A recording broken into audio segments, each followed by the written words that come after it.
శ్రీరాములు యాదవ్ చేసిన అనుచిత వ్యాఖ్యలను మాజీ కార్పొరేటర్ సుక్కా శివకుమార్ తీవ్రంగా ఖండించారు.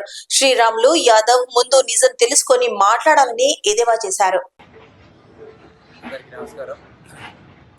మొన్న మామిడిపల్లి గ్రామానికి వచ్చినటువంటి బీజేపీ కాంటెస్టెడ్ అందరి శ్రీరాములు యాదవ్ గారు వచ్చి మామిడిపల్లికి సంబంధించిన 99/1 సర్వే నంబర్ భూములన్నీ పరిశీలించడం జరిగింది. ఈ స్థానిక బీజేపీ లీడర్లు వారిని పిలిపించడం జరిగింది. ఇవన్నీ ఈ ప్రాంతం అంతా పర్యవేక్షణ చేయడం జరిగింది. అయితే ఇది 2003లోనే ఈ ల్యాండ్ అంతా చంద్రబాబు టైంలోనే ఉమ్మడి ఆంధ్రప్రదేశ్ ఉన్నప్పుడే ఈ ల్యాండ్ అంతా గవర్నమెంట్ ల్యాండ్ అని తీసుకోవడం జరిగింది. ఆ తర్వాత వివిధ కంపెనీలకు కేటాయించడం జరిగింది.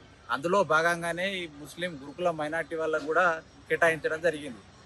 అది 2003లో సబితా ఇంద్రారెడ్డి ఏదో ఆమె అప్పుడు ఉండి అధికార పార్టీలో ఉండి ఆమె ఏదో స్థానిక ఎమ్మెల్యే ఉండి ఆమె కేటాయించినట్టుగానే శ్రీరాములు యాదవ్ గారు పదే ఆమె మీద ఆరోపణ చేయడం సరైనది కాదు.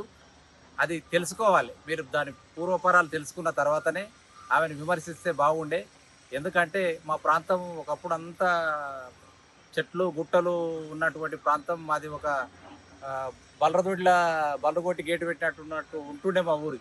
అలాంటిది ఈరోజు వివిధ ప్రైవేట్ కంపెనీలు వచ్చి మాది హైటెక్ సిటీ కన్నా అందంగా తయారైపోతూ ఉంది. ఇక్కడ స్థానికంగా యువకులందరూ కూడా మంచిగా చదువుకుంటే మంచి ఉద్యోగాలు ఉంటాయి, లేవనే సమస్యనే లేదు. మా ఇంటర్నేషనల్ ఎయిర్పోర్ట్లో 50,000 జీతం తెచ్చే ఎంప్లాయీ కూడా మా తాన ఉన్నాడు.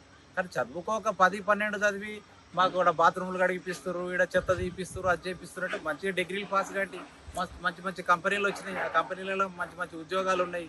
చేసుకున్నోడికి చేసుకున్నంత ఉద్యోగం ఉన్నది, లేదనే సమస్య లేదు. మన యువత అంతా సరిగా చదువుకోకపోవడం వల్లనే ఈ చిన్న జాబులకు అర్హులైతురు తప్ప కానీ మంచి జాబులు లేవని ఏం లేదు. రానున్న భవిష్యత్తులో చదువుకున్న వాళ్ళకి మంచి జాబులు వచ్చే అవకాశాలు కూడా ఉన్నాయి.